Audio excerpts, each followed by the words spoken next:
morning. How you guys doing? Better than me. Okay. Yeah, I'll start off with one more demo here. Does anybody know about the Yahoo Trip Planner website? No? There's probably a reason for that. So Yahoo has this trip planner site.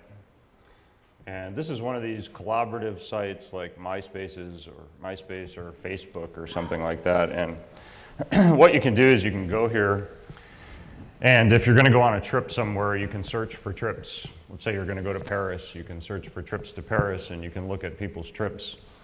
And you can look at their pictures and their descriptions of what they did on their trip and get ideas for your own trip, and then you can go to Paris, and then when you come back, you can create your own trip, and other people can read your trip and get ideas from your trip. So that's the idea behind this site.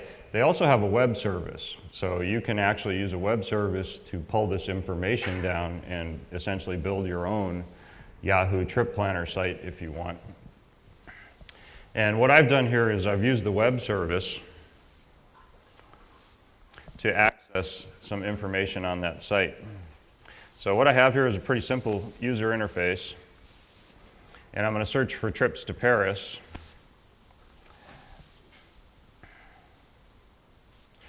And I have to tell you that I'm not really doing this in this demo. I did this a couple months ago. I captured the result in XML, and I'm going to really just read out of an XML file off my hard drive. But if I don't tell you guys, you won't know. So here's the trips to Paris from my canned XML file. You might have noticed what happened here when I did this. In fact, let's just do this again. So when I click on search, what you're going to see is you're immediately going to see a panel appear here that's going to have nothing in it. And then about a second later, you're going to see another panel with the trips in it. And that, yeah, so there's a trip. This is a fun site. You can actually vote for trips if you want. So there's, I like this trip. 39 people have liked this trip, so let's make it 40. Of course, they don't know there's 150 people voting on this trip. But anyway, that's the application. And this is a cool application, or at least I think it's cool. And it's a cool application not because it uses an RPC to go to a web service, not because it pulls all that data back, not because it uses the Scriptaculous grow effect. The reason this is cool is because you can do this. So you can actually drag these guys and reorder them, which is something that you know, you're not going to do this with struts, right? There's no struts action on this planet that can do that sort of thing. And this code to actually do this dragging of these trips is exactly the code that I showed you yesterday in my talk when we talked about drag and drop. The demo that I showed you yesterday was actually using a module, a drag and drop module, that I implemented later on after this one. So the code that you saw yesterday was the code that you're seeing here. The only thing you didn't see yesterday was the reordering. So what I do is I keep track of where you're at, and if you go past the halfway point of the trip above, then I swap, and if you go halfway below the trip below, then I swap. So you didn't see that code yesterday, but you did see all the code, essentially, that does this dragging. So you can drag and drop and reorder these guys in the application. Very cool. David, one thing I didn't get to ask you yesterday is you were on the JSF expert group. You're currently on the JSF 2.0 expert group. I mean, really, why are you interested in GWT? Why are you here if you're a JSF guy? Because you paid me to come, Greg. Well,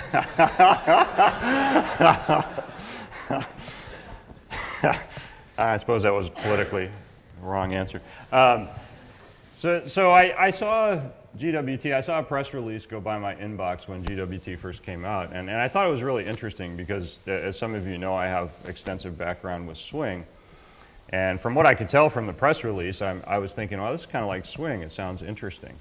And at the time, I was really busy, and I didn't have time to really explore GWT, and I put it on my list of things that I want to explore, which is a pretty long list. And a couple months later, I got up on a Saturday morning, and I looked at that list of things, and GWT was way down at the bottom, and I just decided to move it right to the top and started playing around with GWT. And in a couple hours, I was just thinking, oh my gosh, this is just awesome stuff. And one of the things I asked you guys yesterday, how many of you use Swing or AWT or SWT or have in the past? And it's most of us, maybe 80% of us, right? How many people have AWT, SWT, or Swing? So most of us in here have used those frameworks. And this is just really familiar territory. Let me show you an example that I ran yesterday. This is the autocomplete example.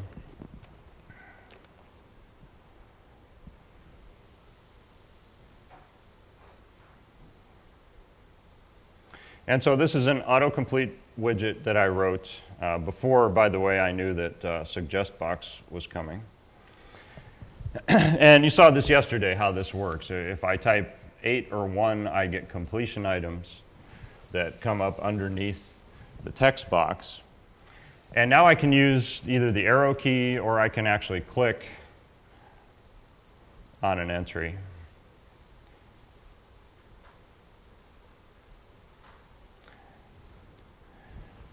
So if I'm here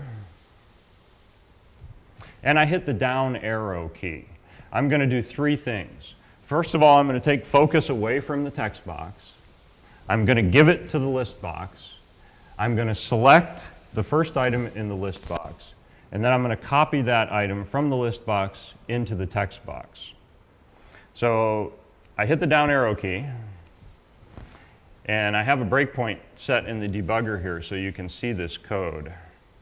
Let's take a look at this. So here's my event handler.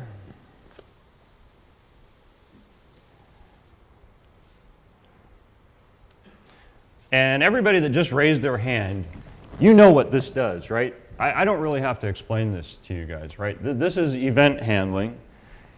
I'm implementing an event listener interface, in this case, keyboard listener. And I'm doing that in an anonymous inner class. And of course, you can tell that by this ugly syntax down here. But look what we do. What I'm doing here is I have a keyboard listener adapter. Do you guys know what an adapter is? How many people know what a listener adapter is? Wow. Okay, so in Swing and AWT, we have event listener interfaces. If you implement that interface, of course, you have to implement all the methods in that interface. Here, I'm only interested in the onKeyUp method. I don't want to implement the other methods. If I did, they'd just be no-ops. So instead of implementing the keyboard listener interface, what I do is I extend keyboard listener adapter. And keyboard listener adapter is a class that implements the interface and implements all the methods in that interface as what? Empty methods, which means I can selectively override only the methods that I'm interested in. And this is exactly the same idiom that we have in AWT and Swing. In Swing, we have, I think it's a key listener class, key listener and key listener adapter. So even the names are almost exactly the same. So if you've done AWT, SWT, or Swing, and you start to use this stuff, this is really familiar territory. And here's the code.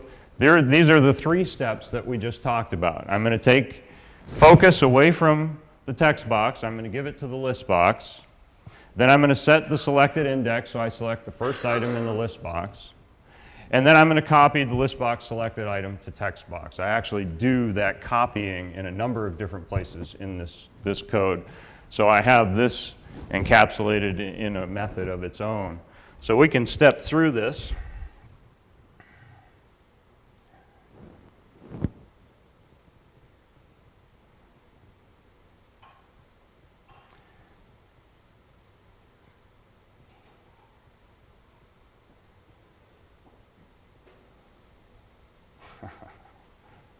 I think we can step through this.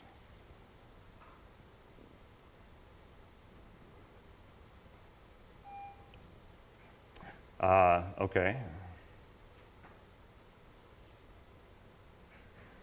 And you can see that the result of this is that.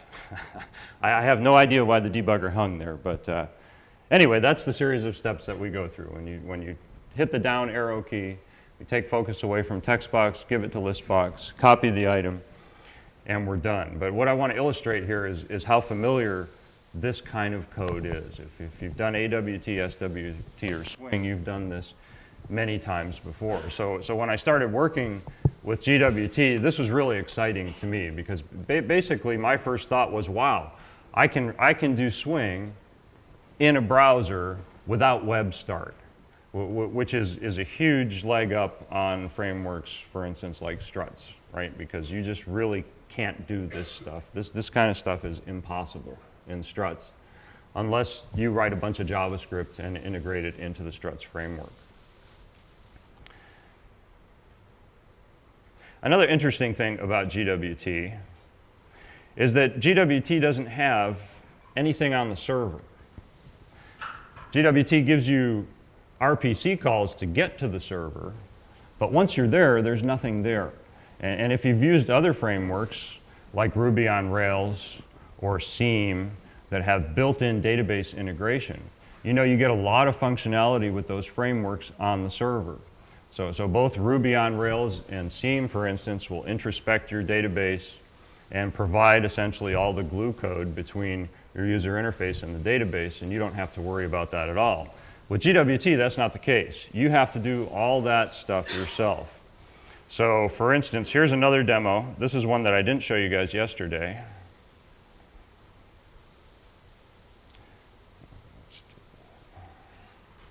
So this is a simple Rolodex example.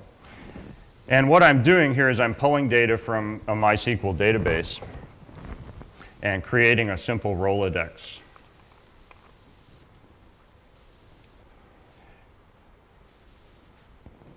So I have a tab panel up at the top, and right now I'm hitting the database, pulling information from the database. So this is all the people in my database whose last names begin with R through T, and I have some token other entries in here too. And you can do three things here. You can edit one of these by clicking on a link. You can delete an entry from the database, or you can create a new entry in the database. This is a really interesting application because when I wrote this the first time, I implemented it so that when you clicked on one of these links, I cleared out the root panel and I repopulated the root panel essentially with a form that had name, an email address, and a submit button. So you could change those. You click the submit button, I wiped out the root panel again and repopulated this whole page. And one day I was thinking about that, and it occurred to me, GWT has a pop-up panel class. And instead of doing that, I could do something like this. So now what I have is a pop-up. When I click on these links, I show the pop-up. And now I can change Lynn's name and click on Edit a Contact. Now when I click on this button, I'm going to make an RPC call to the server. And on the server, I've written a bunch of Hibernate code to do CRUD operations. So on the server, Hibernate is actually going to update this contact in the database. And when we come back, you can see that that's actually been updated.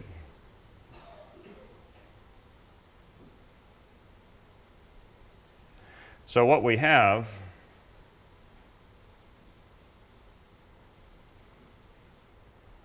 here's the client-side code for the user interface. And you can see that starting right here, I have some CRUD methods. Rolodex service is an RPC that I instantiated up above with GWT create. And here I have a bunch of CRUD methods to delete contacts, update contacts, save contacts. And you notice that every time one of these operations is successful, I call this load Rolodex method. We'll come back to that in just a minute. On the server, here's my code to do the Hibernate stuff. And what I want to illustrate here is that you have to do this. You have to write this code. GWT doesn't give you built-in database integration like Ruby on Rails or Seam. You have to do this by hand. Now, I'm a UI guy. I'm not a database guy. And I don't know if I'm using Hibernate correctly here, to be honest with you. If you guys see anything wrong with this code, please don't let me know. I prefer to be blissfully ignorant. But anyway, this is my code to do the Hibernate stuff. And I have all my CRUD methods in here to save contacts and update contacts and so forth. But again, the point is here that you have to do this by yourself, by hand, to integrate a database with a GWT application. One more thing I want to show you.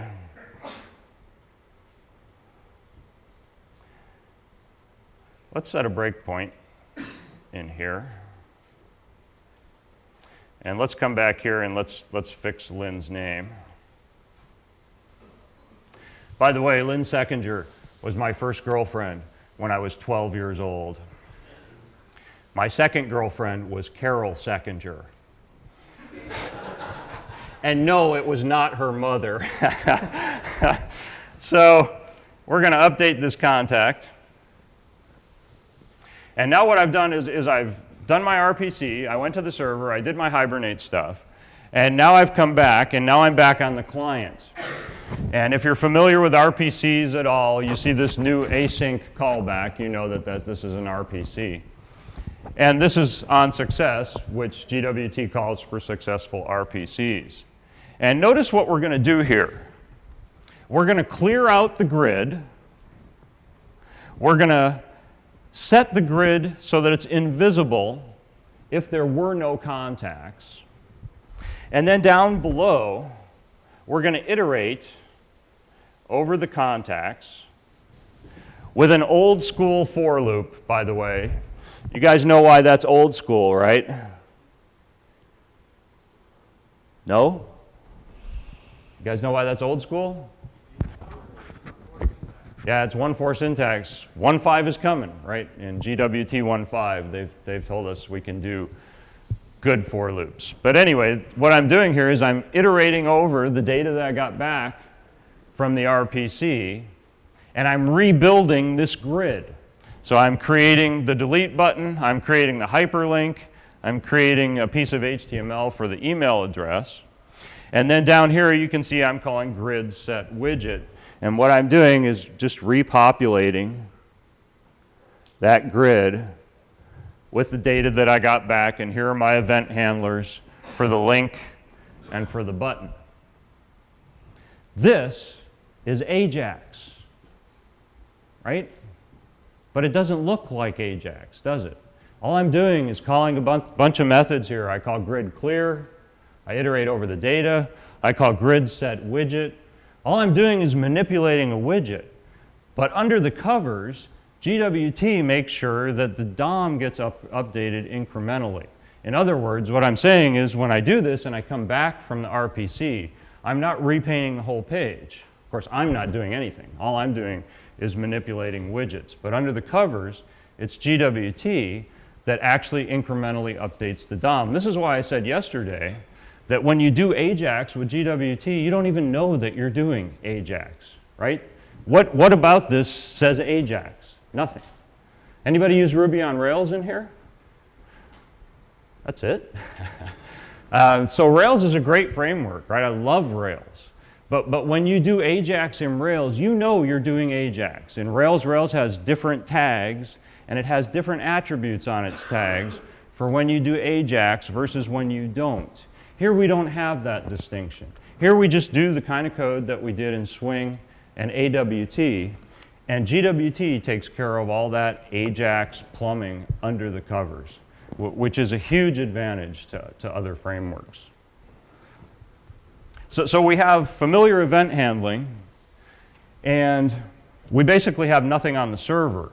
When I first realized GWT had nothing on the server, I thought of that as a drawback to GWT, but actually that's one of its features, because GWT won't interfere with another framework on the server, which means you can use it with other frameworks.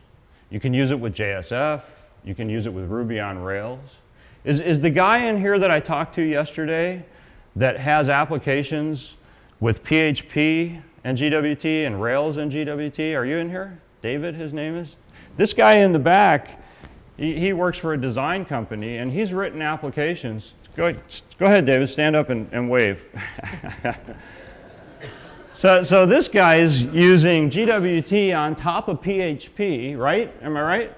And in another instance, you're using GWT on top of Ruby on Rails. Is that right?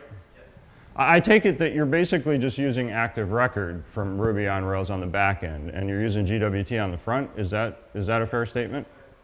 So you see what I mean? Because GWT doesn't have anything on the server, that's actually a feature. That's not a bug.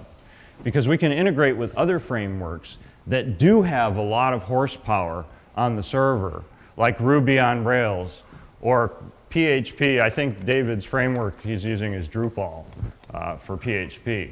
But the idea here is that you can actually just glue GWT widgets or GWT on top of your back-end framework, which is a really powerful combination. And there's already a lot of integration projects out there. There's integration projects for GWT and Spring, GWT and Seam. Anybody use Grails in here? One guy. So there's just recently, there's now a Grails GWT integration project, which is very interesting because you can use GWT with GORM, which is Grails' version of active record, so you can get all that database goodness that you get from Grails and kick ass on the user interface with GWT. So yeah, I'm a JSF guy, and I'm on the JSF 2.0 expert group. In fact, I probably should be answering some emails right now instead of being up here. So I'm kind of playing hooky from JSF, but I haven't given up on JSF. I love JSF, actually. And if you haven't looked at frameworks like Seam, I'll tell you, Seam is awesome stuff. But those frameworks don't have what GWT gives you. And to be able to combine those frameworks is a really, really powerful mechanism. Are there places where we can go to actually see what's happening with GWT and integration? Yeah, probably the best place to go is Google. So let's do it. Let's do a Google search. And let's just do GWT plus integration.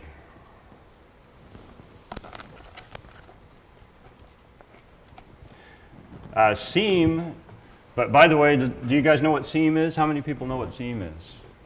So Seam is a framework built on top of JSF that combines the JSF and EJB3 component models. It's a very powerful framework. It was invented by who? Anybody know? Gavin King, who's the guy that invented Hibernate. And as you can see up here, our first result, for those that prefer to use GWT to develop dynamic AJAX applications, Seam provides an integration layer, which essentially allows you to use GWT widgets on your front end and use Seam on the back end, where it integrates very nicely with EJB3 or actually Hibernate 3. Let's see, what else do we have here? Some Scriptaculous integration. You use Scriptaculous in the Yahoo Trips demo? Yeah, I do this Scriptaculous to do the grow effect out of there. I think we also have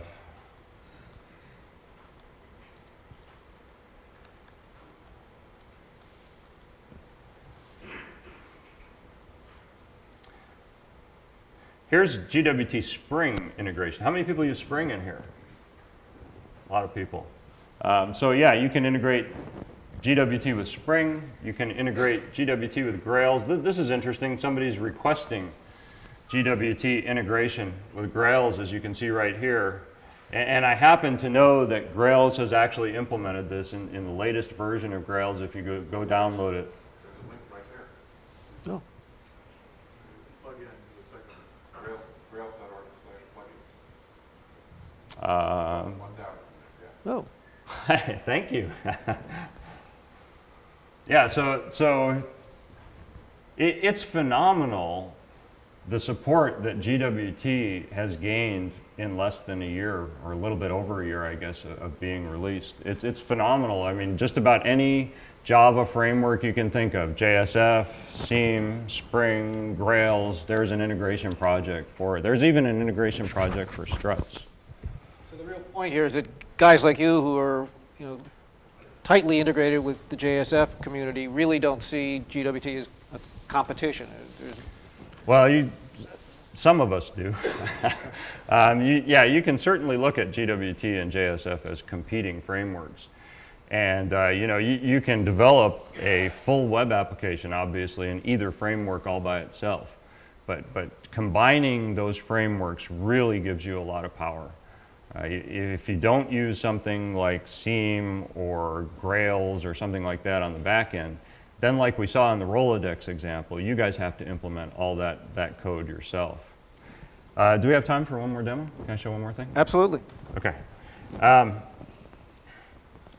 We'll leave a little bit of time for questions if you folks want to Chime in. Oops.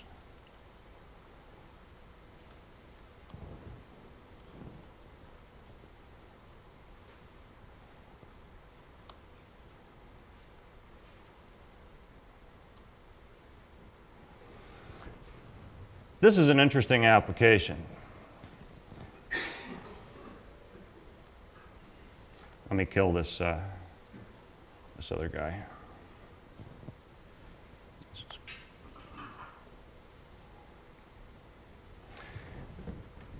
So this is a simple login application. You might notice that right here I'm running on port 8080. If you run in hosted mode in GWT, what port do you run on? Do you know? Anybody know? 8888. Do you know what that points to? That points to an internal version of Tomcat that's built into GWT. What I'm doing here is I'm running this application in an external server, in an instance of Tomcat on my machine. As you can tell, I'm going through port 8080. So this is different than hosted mode. What I've done is I've actually compiled all my Java to JavaScript, and then I added a webinf directory, I added a webinf lib, I added a deployment descriptor, I added a bunch of struts, jar files, I created a war file, and I deployed it to Tomcat, and that's what you see running here. This is actually a struts application. It's a very simple application, but it's fairly robust. If you try to log in without a username or password, I use the struts validator to do some client-side validation. If you type in a username and a wrong password, here we'll do some validation from the server. How many people are struts developers in here? The number gets less and less all the time, thank God. what is anyway. everybody else? If you're not a struts developer, what are you using? What are the alternatives? GWT. So if you don't believe me that this is a struts app, there you go, login.do, right? This is a struts app. Inside this struts app, and this is interesting because I was giving a talk at the Boulder Java Users Group last December.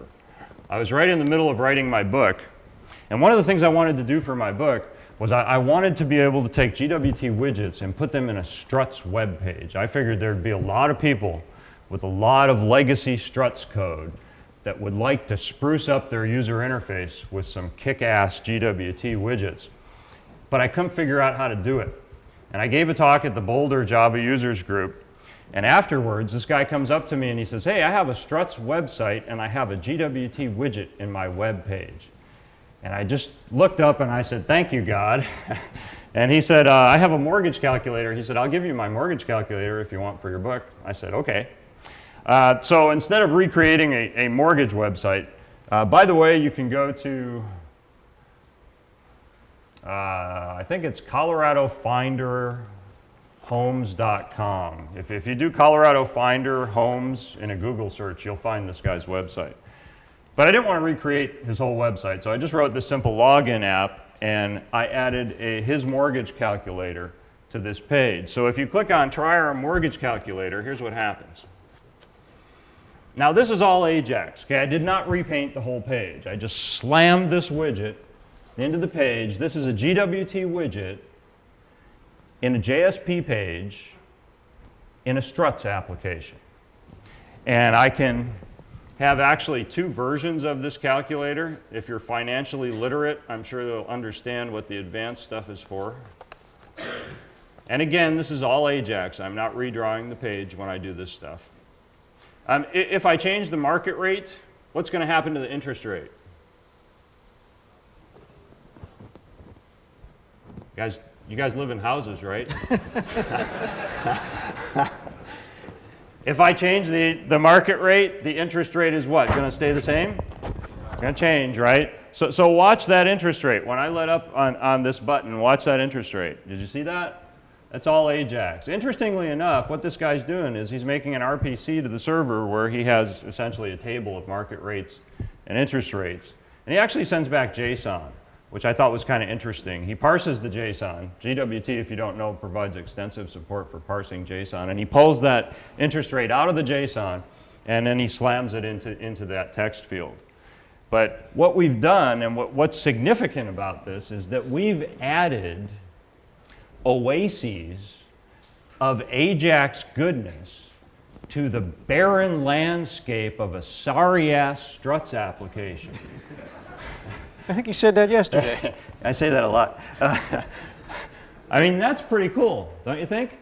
Now, what I've done here is I've essentially pasted a GWT widget on top of a struts application.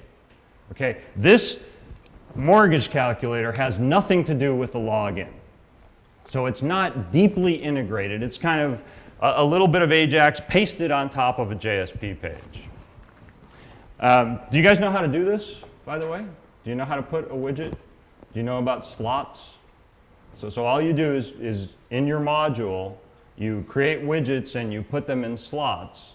And in your JSP page, you have HTML elements with identifiers that correlate to the slots that you put the widgets in. If you've ever ran Project Creator and Application Creator to get a demo application or something to start with, and you've looked at the HTML page where they put widgets in slots, you may have wondered what those slots were for. So here what I have is I have HTML elements in a JSP page in a struts app. In my module, I create this widget and I put it in the slot. The hide the calculator button, which will show the calculator when the calculator is not visible. That button and this guy are GWT. The top part is struts. Now what you might want to do is you might want to replace those HTML elements on top with GWT widgets. You might want to replace that name text field with an autocomplete text box or now a suggest box from GWT. If you want to do that, then you need a deeper level of integration, right? Because we want a struts or a GWT button that says login to hit the struts controller on the back end. And we want that GWT code to package everything up so that struts understands the request and acts upon it properly. So if you want to deeply integrate GWT widgets into your struts application, then you can't get away with this simple-minded technique of just pasting widgets on top. You have to write a bunch of code to marshal data in struts format across the wire, hit the struts controller from GWT widgets, which sounds like a fair amount of work, wouldn't you agree? But guess what? There's already a struts GWT integration project out there. So somebody's already done that for you. So if you're using struts today and you want to use GWT in your user interface, you can do that either on this level where you kind of paste some Ajax on top of your web pages, or you can actually have deeper integration through the struts GWT project where you can actually outright replace your views entirely with GWT widgets. This is really, really powerful stuff.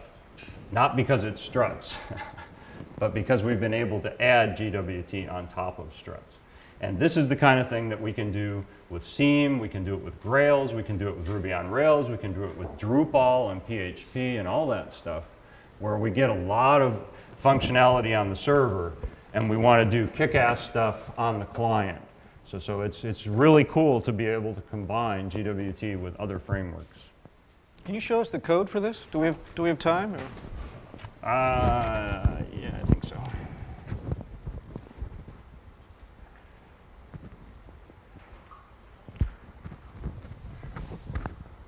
In fact, while you're loading that up, David, I'll jump off stage and grab the handheld in case people have questions. Okay. We've got just a few minutes.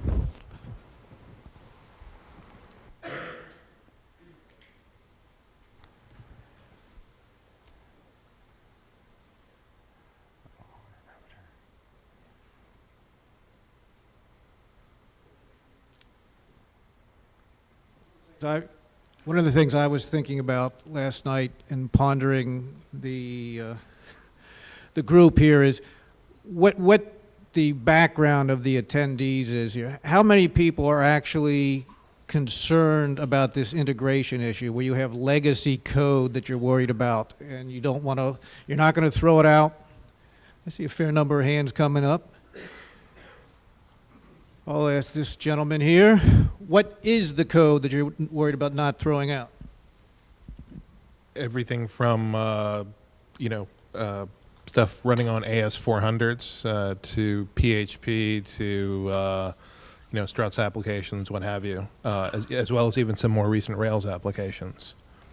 So, there's a couple of different things. You can do, obviously, the JSON is fairly straightforward. There's also an XML RPC project that allow you to, for something like Rails where it's very easy to set up XML RPC, you can integrate that way. So, moving from Web 1.0 to 2.0 without having to totally re-architect your application is definitely an attractive thing here.